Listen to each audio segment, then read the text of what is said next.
पेनटाकळीसह जिल्ह्यातील धरणाच्या दुरुस्तीसाठी 142 कोटींच्या निधीला मंजुरात. केंद्रीय मंत्री प्रतापराव जाधव यांच्या प्रयत्नाला आले यश. बुलढाणा जिल्ह्यातील पेनटाकळी प्रकल्पातील बॅरेज तसेच विविध लघु, मध्यम आणि कोप प्रकल्पांच्या दुरुस्ती, विस्तार व सुधारणा कामांना जवळपास 142 कोटी रुपयांची मंजुरी मिळाली आहे.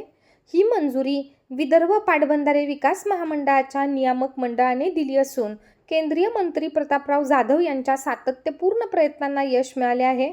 मेहकर तालुक्याच्या पेनटाकळी प्रकल्पातील 2 कोल्हापुरी बंधाऱ्यांचे बॅरेजमध्ये रूपांतर करण्यासोबतच जिल्ह्यातील इतर धरणांच्या दुरुस्तीची कामे मंजूर करण्यात आली आहेत. या कामांमध्ये धरण भिंत, सांडवा, कालवा, वितरण प्रणालीच्या सुधारणा, विस्तार व विशेष दुरुस्तीचा समावेश आहे. ही मंजुरी 5 ऑगस्ट 2025 रोजी मंत्रालय मुंबई येथे झालेल्या विदर्भ पाटबंधारे विकास महामंडळाच्या 87व्या बैठकीत देण्यात आली. या बैठकीस जलसंपदा मंत्री गिरीश महाजन अध्यक्षस्थानी होते.